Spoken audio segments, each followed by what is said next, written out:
I'm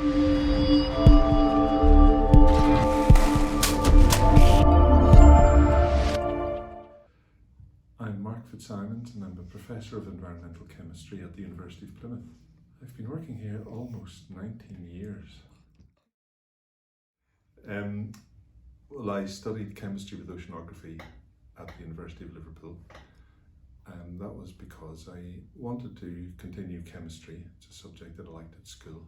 Since then I did my PhD at Liverpool in marine organic geochemistry, working on a set of compounds that have come back to studying, so things have gone full circle. But I was very interested in the environment. I grew up by the sea, by the mountains. My grandfather was a sea captain and my other grandfather was a farmer, so I think I've always had an awareness of the environment and was interested in studying chemistry in that context. So that led me to Liverpool to study there.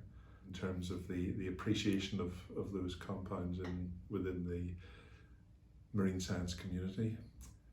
And after Liverpool, I had a 2-year spell in Plymouth at the Marine Biological Association as a postdoctoral researcher on an EU funded programme, which is very interesting. The first time I worked in a multidisciplinary team. And after that I got a lecture position at Middlesex University in London, which was a big change from Plymouth. And I was a lecturer in environmental chemistry in London, and I came to Plymouth to take a position as senior lecturer in organic geochemistry. And my role was to teach on the pure chemistry degree. Making choices later in life, having that resilience of gone through a fairly non-defined pathway, and sometimes I look at what I'm doing now and think, how did you get here? And the different projects I'm involved with. But I think back and I'm probably looking for some variety as well. You know, not necessarily looking to work on the same things day in, day out. It was good in that I had no defined plan in terms of where I would go. It was difficult in the sense that I hadn't necessarily perfectly prepared myself for what I was going to do, and in some cases, particularly my postdoc, it took me a while to find my feet. And when you're plunged into something and you're writing up your PhD, it's certainly a challenge to keep everything in balance and to feel that getting the necessary experience and preparation to deliver what I want to deliver.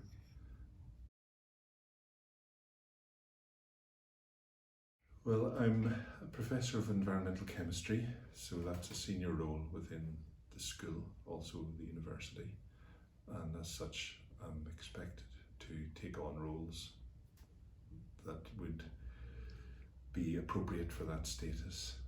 So for example, I'm the lead for the Biogeochemistry Research Centre. That's one of the 3 research centres within our school, and it's the one that chemistry is more closely focused with, but I also have colleagues from environmental science, and that is the focus for the research ideas and strategy within the group, which is closely aligned with the school research strategy. And so I'm involved currently in assessing the output and giving help to the coordinator for the Research Excellence Framework, which will shortly be due. And I help in terms of putting together the portfolio because of the expertise and knowledge I have for our particular subject area. I ensure that we have regular meetings and presentations in different areas. I see it as my duty to keep everyone informed as to new initiatives, and we have a range of staff at different stages of their career development, and now as the lead I see it as important to encourage other staff, particularly the early career researchers, the early career staff, to develop their own careers and maybe suggest things for them that will help with their development. I still teach on the course, the chemistry course, the masters and undergraduate, and enjoy that. I think it's really important that regardless of the stage you're at, you should still be able to talk to the students and give them your experience. And whenever a committee is convened, if I'm asked to take part in it and I can, then I will do that. So it's flexible in that sense.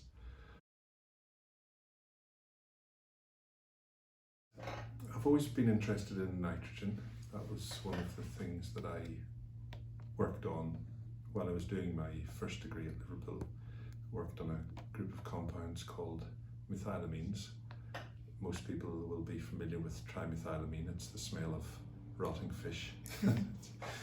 But it's of interest to marine scientists because it's present in very small amounts and it's produced through natural processes, and we think that that they're a group of compounds that can actually have an influence on climate, and that's a fairly recent finding. So the work that I did many years ago in terms of developing methods and analysing methylamines has actually meant that there's a lot of interest in that methodology now, and the team has been involved in 3 projects in the Antarctic and one in the Arctic. The projects are trying to understand how phytoplankton production, primary production in the ocean, affects the concentrations of volatile gases, not just methylamines, but other gases that are emitted to the atmosphere and have a role in atmospheric chemistry and relating to things like potentially cloud formation, which itself has an effect on the regulation of heat in the earth. And so that link is something that we're working on with a multidisciplinary group, international group, and we're particularly interested in looking at the methylamines. They're quite a challenge to study because the concentrations are very, very low in oceanic water, and they're really difficult compounds to analyse. They don't cooperate at all, but having been able to develop a method has been given me and the team a real sense of satisfaction. Well, I would say that there's never enough, but we're working to improve the visibility of the options that our students can take. We now have an optional placement year in the programme, and as employability lead for chemistry, I really push that option to the students, encourage them to think about it and to apply.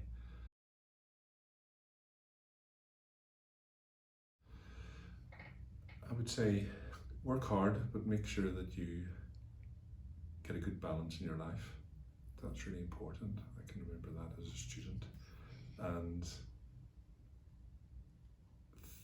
enjoy the subject, enjoy the learning. If there are areas that you want to go to, think about those, and if you want to pursue them, for example, there's an opportunity perhaps with a research project, then think about that. And as academics here, and I hope anywhere else, we're there as a resource. We're there to hopefully give some advice and reassurance, and we want you to succeed. I would say don't rush into anything, and again, take advice from people that you respect or you feel would have, or working in an area that interests you or would be able to give you some suggestions. Use the career service, that's always there for graduates, and our professional society, the Royal Society of Chemistry, has a lot of resource, so it's really useful to stay as a member of the Royal Society of Chemistry and use those networks. Do your research. There's so much with the internet, the availability of information. You can find out a lot about companies, and when you are applying, I would say show that you've done your research and that you know what the company does and how you can fit into the company rather than what the company can do for you. To paraphrase John F. Kennedy, perhaps.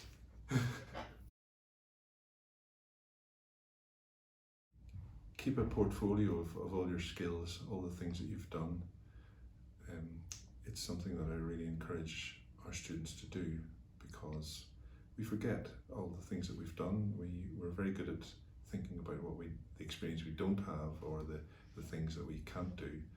Whereas if we delve back into the memory bank, we could see that we probably have experience that's very relevant. Look for opportunities. At some point, I think I would like to go for a fellowship, a research fellowship, where I can take some time to go back into the lab and think about research ideas and doing research in the areas that I'm interested in.